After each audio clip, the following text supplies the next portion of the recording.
thrilling adventures of the Shadow are on the air, brought to you each week by the Blue Coal Dealers of America. These dramatizations are designed to demonstrate forcibly to old and young alike that crime does not pay. Before we join the Shadow in today's adventure, here's a proposition. Regardless of what coal you're now burning in your furnace, order a ton of blue coal. Try blue coal for a week and see if it doesn't give you more even, more dependable, longer-lasting heat. That's fair enough, isn't it? And remember, when you order blue coal, you get courteous, careful delivery and helpful consideration of all your heating problems. Phone your neighborhood blue coal dealer tomorrow. And be sure to hold on till the end of this program. You'll want to hear our special guest of the evening. The Shadow, mysterious character who aids the forces of law and order, is in reality Lamont Cranston, wealthy young man about town. As the Shadow, Cranston is gifted with hypnotic power to cloud men's minds so that they cannot see him. Cranston's friend and companion, the lovely Margot Lane, is the only person who knows to whom the voice of the invisible Shadow belongs. Today's story, Nightmare at Gaelsberry.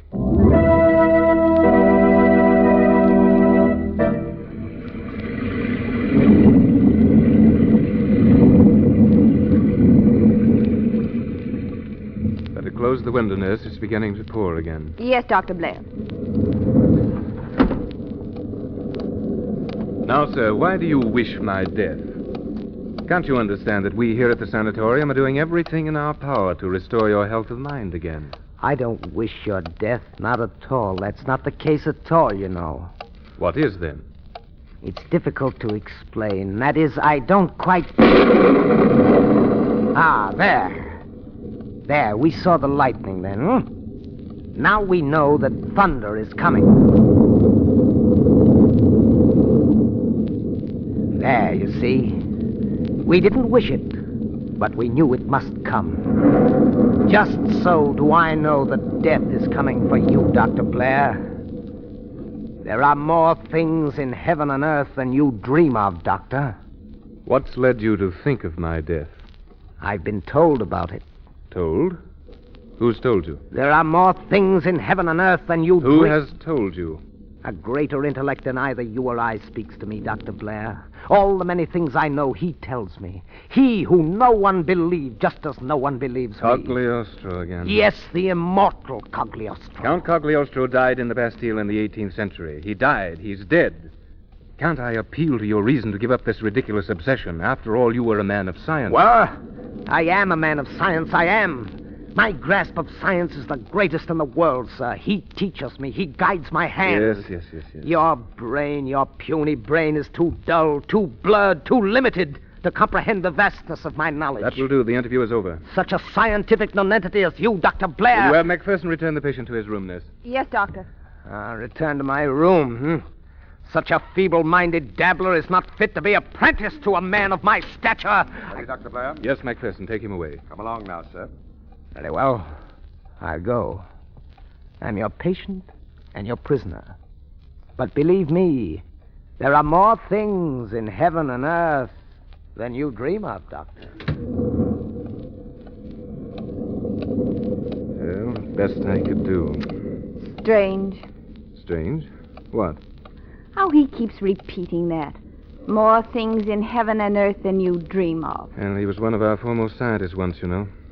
Experimented with insulin in mental cases long before the rest of us dreamed of the possibility. Successfully?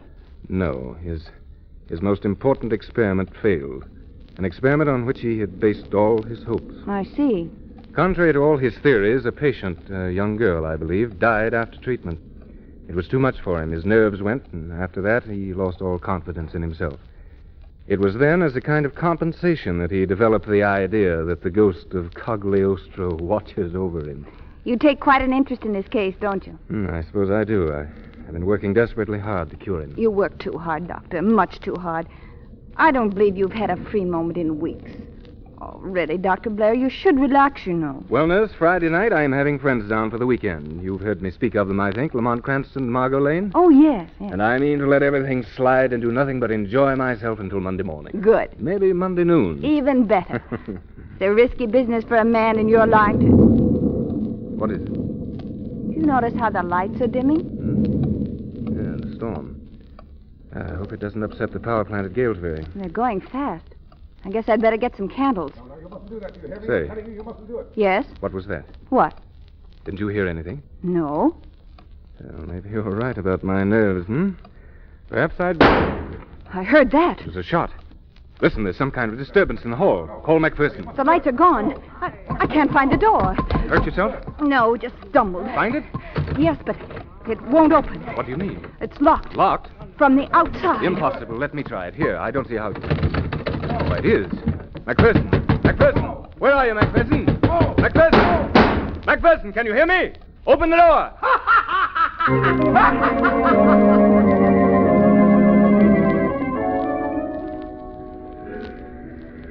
All up for Gaelsberry. The village of Gaelsberry. Oh, fresh air. How's your head, Margot? Oh, still aching nicely, thank you. Is this where Bill Blair lives? Oh, no, he lives about 15 miles over that way. 15 miles? Oh, how many cross-town blocks is that in round numbers? Well, I'm not sure, but I'd say approximately plenty. But he's sending a chauffeur for us, my lady, never fear. Are you sure he said Friday night, Oh, Lamont? absolutely.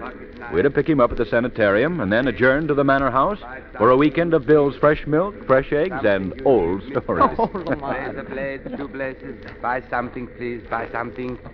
Buy something, please. Razor blades, Well, shoelaces. no, thanks. Afraid I don't need a thing. Buy something, mister. Something you need, mister. Buy something, please. You see anything you like, Margot? Razor No, blades. not a thing, Lamont. Oh, listen. Didn't you say you Souvenir. promised to bring your sister's boy a present? That's right, I did. Well, there, we do need something after all. Buy something, please. Oh, and Razor here's just the blades. thing. Look, Yes. this jackknife. Very nice, sir. Very nice. 50 cents, mister. 50 Well, cents. Lamont, I said I'd bring him something useful. Well, now, look, my dear, I was a boy once myself, and a knife like this would have come in very handy. Very handy for a trunk murder, if you ask me. Very nice. Here you are, old man. Buy something more, please. Thank you, sir. Thank you. You got Buy the knife? something, Uh-huh, please. right here in my pocket. Oh, I say, remind me to call Weston around 10, will you, Margot? He may want to drive up and join us. Oh, all right, I'll remember. How's your head? Still aches. Bill will know exactly what to do for it when we get there. That is, if we ever do get there. Oh, we will. You go sanitarium? Dr. Blair's, yes? Why, yes. Are you Bill's chauffeur? Dr. Blair's chauffeur. Named Torfu. Car waiting. You come. Oh. Quite a chauffeur Bill's got. What do you suppose he is, West Indian? I'd say so. He must be all of 7 feet tall. A man that size could crack a skull with 2 fingers. I hope he likes us. So do I. Come now. Car waiting. But I don't particularly think he does. Coming.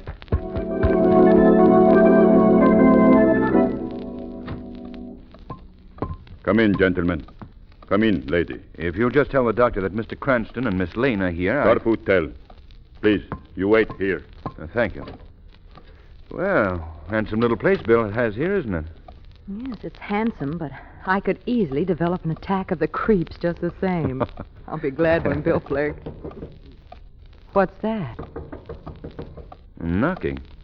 The door over there. Somebody in the other room wants to get in. I'll see. Yes? What is it? Will you open the door, please? I'm locked in by mistake. Oh, just a second. Good evening. Do you know me? Know you? No, I don't think I do. Well, that is unfortunate. I must then introduce myself. I am Sigmund Arnold, the world-famous organist of whom you must have heard. Zygmunt Arnold? Yes. Why, yes, we've heard of Zygmunt Arnold, but you... Careful, dear. It's a patient. Just agree with him. Oh. Why, of course we've heard of you, Mr. Arnold. We're delighted. Dear child, thank you. I came here to be treated for my nerves. They were never too good, you know. And now they won't seem to let me out. I haven't minded so much until tonight. But I have a concert at Angelus Hall, and I really must be there. Will you be good enough to help me escape? Good evening, Miss Lane. Mr. Cranston, I am Dr. Griswold. I do hope I've not... Oh, see who's here. Number 8, you know you're not allowed in the reception room. Torfu! Torfu! Yes, Matt. Yes, doctor. You'd better take number 8 to his room, Torfu. Oh, no. And I think it might be wise to lock the door. Yes, doctor. I will not be locked in. I won't be locked in. Strange case, number 8. Most unusual. Oh, I beg your pardon. Won't you sit down? What can I do for you? And we've come to see Dr. Blair. Oh, yes. Dr. Blair was called away on an emergency case. I think he'll be back shortly. Can I offer you something? A drink, perhaps? Well, thanks. The only thing that could possibly tempt me would be an aspirin. Headache? It's a beast of a one, Doctor. Had it since early this afternoon. Oh, too bad. Nothing quite so distressing as a headache. But we'll have that fixed up in a very little while. Just come along with me, Miss Lane. Come along? Yes, into my office. Oh, yes, of course. Mr. Cranston will excuse us. Do help yourself to that drink if you change your mind. There in the cupboard. Cigarettes in the box, and the radio's in the cabinet behind you. Come, Miss Lane. Oh, I say, Doctor, won't an aspirin do the trick? I have something far, far better than aspirin. But I never dreamed there was anything better for headache. There are more things in heaven and earth than you dream of, Mr. Cranston.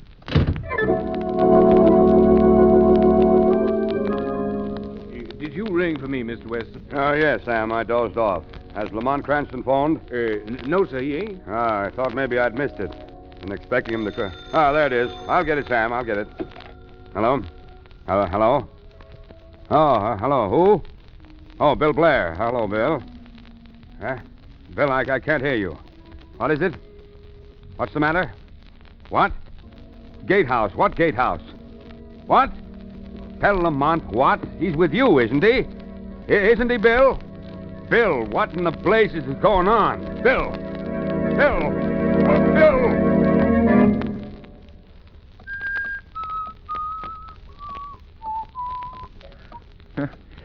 Taking a long time with her headache.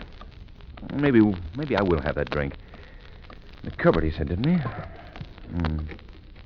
All right. What in the name of... There's no liquor here. This thing is jammed full of books. I wonder if there are any cigarettes. Well, no cigarettes either. Well, maybe the radio works. Ah, success. You are hearing a series of compositions played by our studio organist. We are sorry to announce that the organ recital originally scheduled from Angelus Hall has been canceled due to the mysterious disappearance of Mr. Sigmund Arnold, the noted organist. Mr. Arnold, whose famous technique has thrilled many... Sigmund Arnold? Mysterious disappearance of What? Griswold! Dr. Griswold! Dr. Griswold! Gentlemen. Oh, it's you, Tofu. Look, there's something very strange going on. Gentlemen. Doctor sent me to tell you young lady's headache very bad. Very bad kind of headache. Must make treatment at once. Most important. Take long time. 3-4 hours. Maybe 5. He asked me, ask you. You want to wait. If I want to wait? Say, what is this? Where is he? Let me by. Gentlemen, no come in here. Torfu hurt him bad. You want to see me, Mr. Cranston? Yes, what the devil does he mean? What's the matter with Margot? Incipient dementia precox, I'm afraid, Mr. Cranston. What? A dread malady, but you need not worry. I shall nip it in the bud, as the saying goes, by means of a treatment known only to myself. Where is she? I'm afraid I can't allow you to see her. You can't allow me to see her? Now listen to me, Griswold. We haven't asked for treatment, and I demand that Miss Lane be released immediately. You demand? You demand? Of course, Mr. Cranston. Just as you say, sir. As a matter of fact, if you really prefer that I don't treat the girl, I shall... Oh! Tofu, my pet, well done. Your master approves. The timely blow, the splendid timely blow. Now, Mr. Cranston, what are your demands? You don't speak. Take him away, Tofu. Lodge him in the gatehouse with my other enemy, where I shall attend to them both in my good time. In my good time, when I have treated Miss Lane's aching head. When I have proved to the world that the great spirit master Cagliostro guides my hand. That there are things in heaven and earth beyond men's dreams.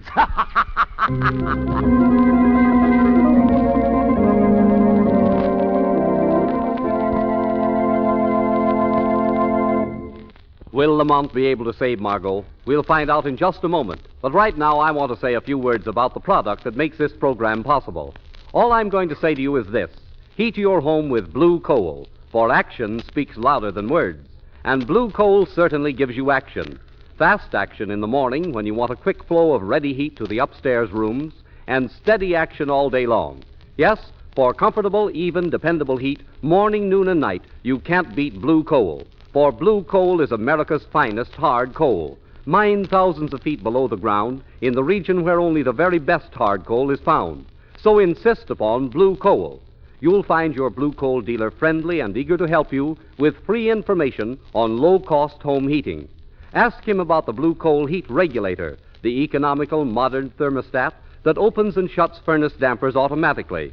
It will save you thousands of steps and cut down your fuel bills, too. Blue coal and a blue coal heat regulator make the modern combination for convenience, economy, and comfort. Your neighborhood dealer's name is listed in the Where to Buy It section of your classified telephone directory under the words Blue Coal. Phone him tomorrow. And now, back to Lamont Cranston.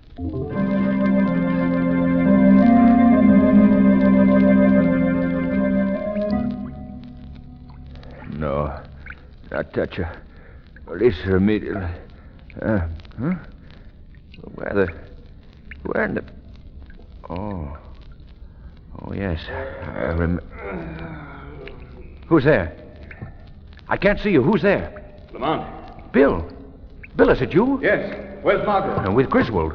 Griswold.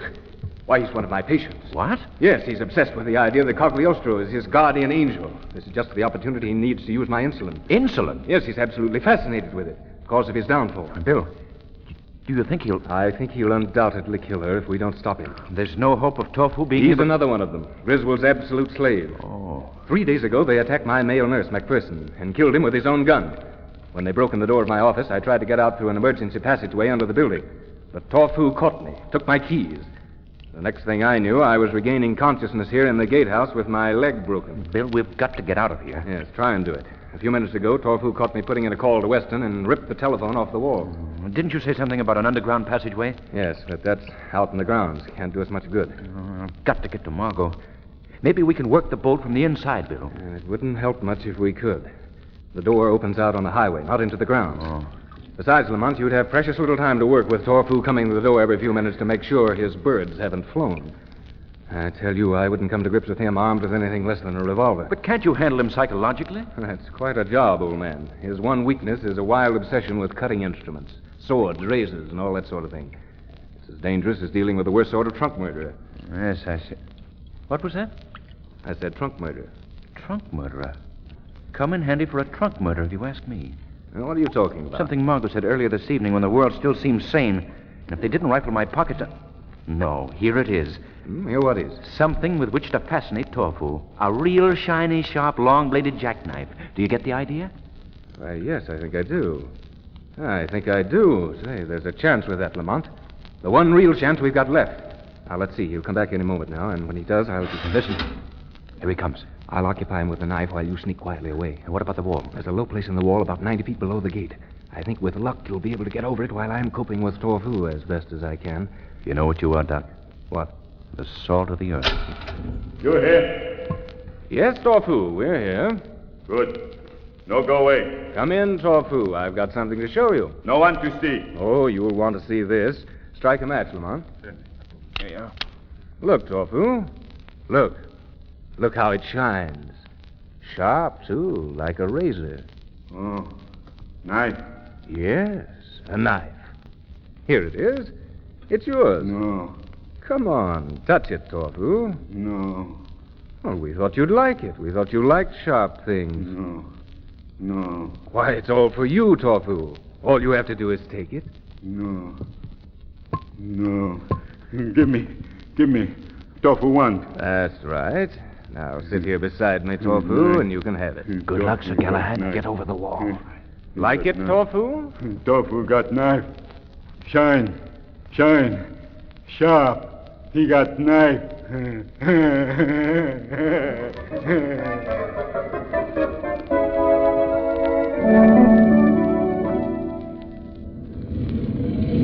What a life for an officer of the law, riding around with you in the bathtub of a motorcycle. Hey, Finnegan, look, will you? What is it I see on top of the wall yonder? I don't know, but I see it myself. Why, it's the sanitarium Finnegan. Well, maybe something's happening at last, O'Shea. Come on, me boyo. We'll give him a bit of a surprise.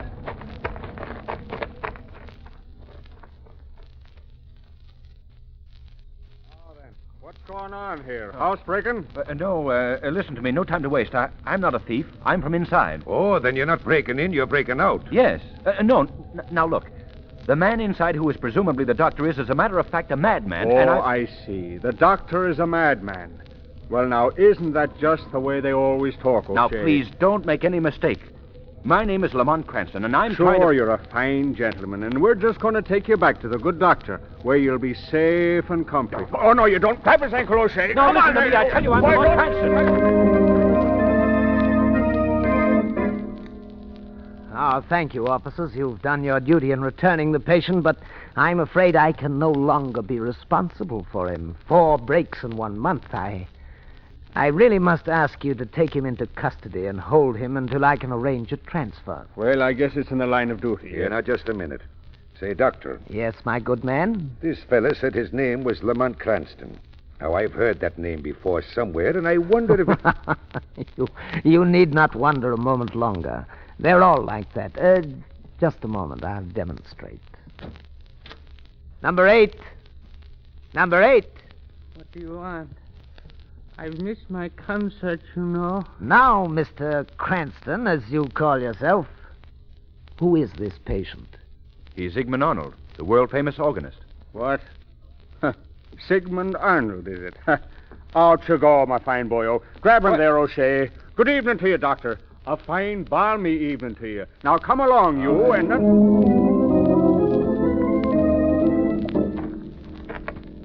Now, take it easy, and nothing's going to happen to you. I only want to point out to you for the records, gentlemen, that Dr. Blair, the real owner of this establishment, is in that gatehouse over there at the mercy of a black monster 7 feet tall. Sure, I know. With green eyes, and snakes are coming out from the top of his head, eh? No, Now, come along now, and enough of your talk. Help! It's Blair! What in blazes is that? You hear that? Now, what is it? Throw your light over there. Look at the window. Sure, heaven preserve us. He's right. 2 men are fighting over there. 2 men. A man and a giant, if you ask me. Don't shoot! Don't shoot! Master! Master! Oh, you should have held your fire, man. The big one has run out on the highway. Don't worry about him. The slave won't deserve the master. Well, one of us is loony, Mr. Cranston, and I'm afraid it ain't you. I want to say right now... No time to talk now. You attend to Dr. Blair. I have an appointment, an urgent appointment, to keep with Griswold.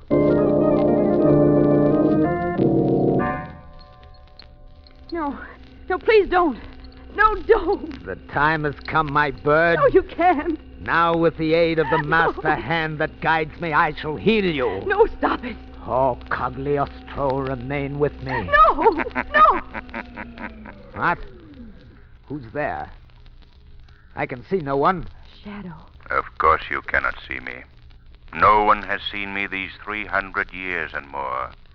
I am that master spirit of whom you prattle such vain nonsense. Cagliostro. I have come to tell you the truth, mortal. Cagliostro does not guide your hand. Never has he helped you, and never will he. It's not true. It's not true. No. Who would know better than I? I am that power in which you believe. I am the great spirit whom you thought watched over you. I know you not, mortal. No. Release this girl. You have no skill. You'll only blunder again. And I, who know all, tell you this. No. If that is true, then I am nothing. Nothing. You were something once and can be again. Go to the doctor who is watching over you. He can help you. Go to him. No, it's all over. I'm a failure. Where are you going? Through a passageway which leads under the building to death. If you attempt to escape, they will kill you. It doesn't matter. Come back. Come back, Griswold. It doesn't matter. Nothing matters. Nothing.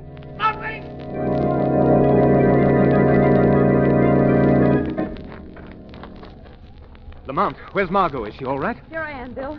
Safe and sound, thanks. Oh, good, Margot. Where's Griswold? Look, isn't that someone moving along the wall? Throw your flashlight over there. There's something there, all right. Why, it's Griswold.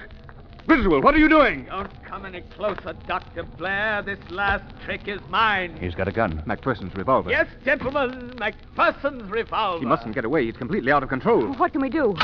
What's that? Look, the gate's open. It's Torpu. Master, you not leave Torpu. Not leave me, master. Stand back. I'm going over the wall alone. No, leave me. No, no. Back! Back, I say! You know, leave me. Stand back, Tofu. I'm armed. You're not. Torfu, armed. I got knife. Put down the knife. Knife. Tofu. Put down. Back. Ah! No, you go. And Torfu go with you. He's dying. Is there nothing we can do for him? Nothing but pray for both their souls. Pray for both their souls.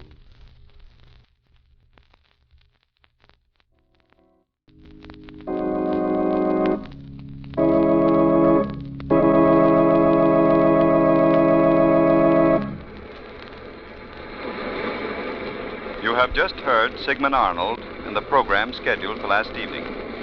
Mr. Arnold is now bowing and... Well, God's in his heaven again. Lovely weekend. Well, I'm afraid it wasn't very restful. My dear friend, I shall weekend hereafter in the pastoral calm of Broadway and 52nd Street. But I did get something out of it, you know. What was that? My headache. It's completely gone.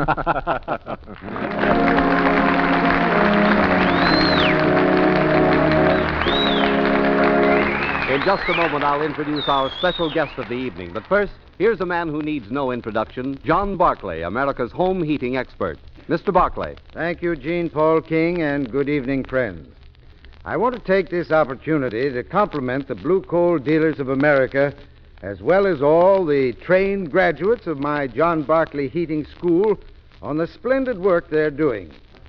Thousands of letters from grateful householders all over the country have convinced me that more people this year than ever before are taking advantage of their neighborhood Blue Coal Dealers' free John Barclay heating service. So if you have any heating problem, follow their wise example. Just phone your neighborhood Blue Coal Dealer and tell him you want the free advice of a John Barclay trained serviceman. Give him a call tomorrow and start to enjoy better home heating at less cost. Thank you. And now we present our special guest of the evening, Mr. Albert B. Hines, director of the Madison Square Boys Club of New York City. Mr. Hines. Thank you, Mr. Hughes. It's indeed a privilege to be a guest of the good guy, as our East Side boys admiringly call the Shadow. Each week, he's convincing more and more boys that crime does not pay. Like our own boys, most boys are fundamentally honest, yet many adult criminals have started their careers with a boyhood first offense. As time went on, they came to believe that the only thing wrong with crime was getting caught. Crime, however, is wrong in itself and should not be taken lightly. So parents, treat the first offense seriously. Treated lightly or neglected, crime becomes attractive. Therefore, everyone should learn, as our boys learn from the Shadow, that crime does not pay. Thank you, Mr. Hines. We hope you'll be with us again. Today's story is based on a story copyrighted by the Shadow magazine. The characters, names, places, and plot are fictitious. Any similarity to persons living or dead is purely coincidental. The weed of crime bears bitter fruit. Crime does not pay. The Shadow knows. Next week, same time, same station, the Blue Coal Dealers of America bring you an adventure of the Shadow that will thrill you as you've never been thrilled before. So be sure to listen, and be sure to phone your friendly Blue Coal Dealer for greater heating comfort at less cost. This is Gene Paul King saying, keep the home fires burning with Blue Coal.